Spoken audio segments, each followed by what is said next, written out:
27 juin 2017, 14h. Dans les bureaux de Maersk à Copenhague, un écran s'éteint. Puis un deuxième, puis 10, puis 100.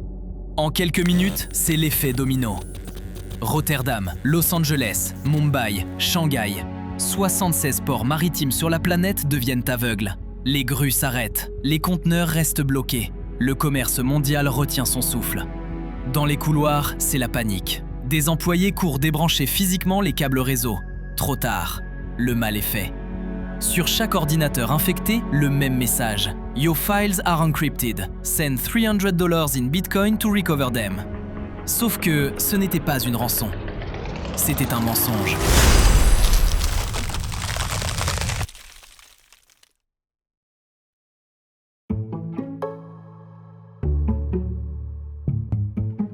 Imaginez un braqueur de banque qui débarque, vous met un flingue sur la tempe et brûle tous les billets devant vos yeux.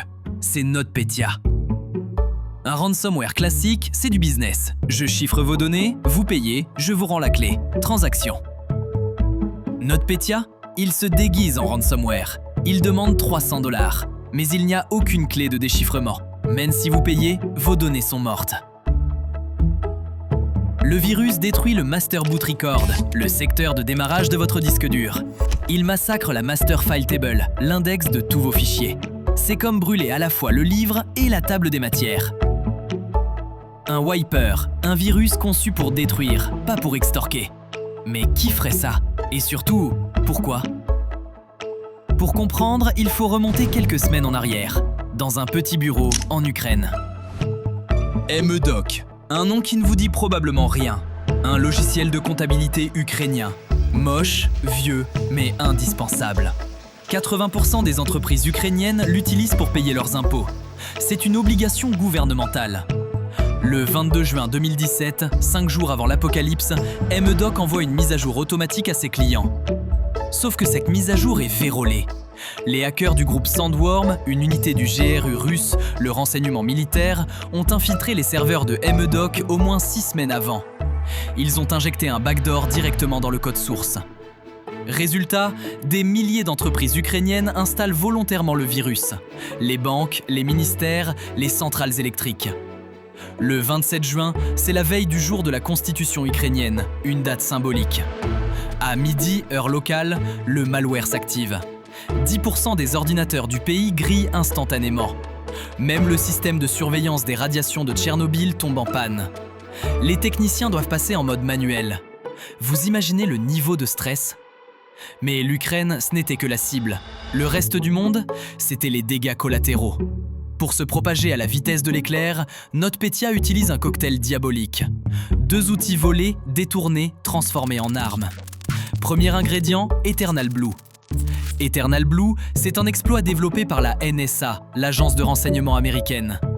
Un outil qui exploite une faille dans le protocole SMB de Windows. Imaginez que toutes les portes de votre immeuble ont la même serrure défectueuse.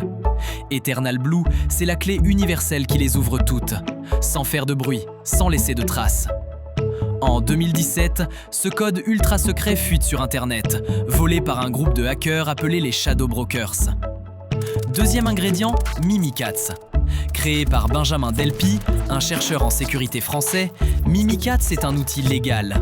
Son but, tester la sécurité des systèmes en extrayant les mots de passe stockés dans la mémoire vive. Pensez à un tableau avec toutes les clés de votre entreprise accrochées. Mimikatz, c'est le voleur qui photocopie toutes les clés pendant que vous avez le dos tourné. Le combo est dévastateur. Eternal Blue ouvre la première porte. Mimikatz vole les identifiants administrateurs. Le virus se connecte à tous les autres PC du réseau. Répétez l'opération. Chez Maersk, 55 000 appareils infectés en 7 minutes. Septembre, minutes. Le temps de boire un café et votre entreprise mondiale est morte. Maersk n'était pas seul. Les victimes, Merck, jusqu'à 870 millions de dollars de pertes. Production de vaccins paralysée. FedEx/TNT, 300 à 400 millions. Livraison bloquée pendant des semaines.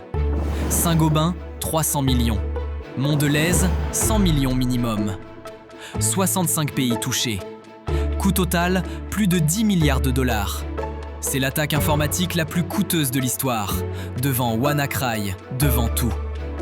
Et tout ça parce qu'un logiciel de comptabilité ukrainien a été piraté. Mais pour Maersk, le pire restait à venir. Dans les bureaux IT de Maersk à Londres, c'est la désolation totale. 45 000 ordinateurs détruits, 4 000 serveurs morts. Et le pire, tous les domain controllers, les cerveaux qui gèrent l'ensemble du réseau mondial, ont été effacés. Les sauvegardes, infectées aussi. Le plan de secours, inutile. Maersk est cliniquement mort. Sauf que... quelqu'un se souvient d'un détail. Un serveur dans le bureau d'Accra, au Ghana. Un technicien appelle. Le serveur est intact, pourquoi? Une coupure de courant? Une simple, banale, magnifique panne d'électricité locale. Le serveur était hors ligne, pile au moment où NotPetya frappait le réseau mondial. C'est le seul domaine contrôleur survivant de la planète.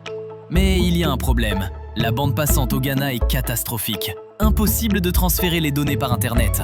Alors un employé fait quelque chose de fou. Il extrait physiquement le disque dur. Il prend l'avion pour le Nigeria pour obtenir un visa. Puis direction Londres avec le disque dur sur ses genoux.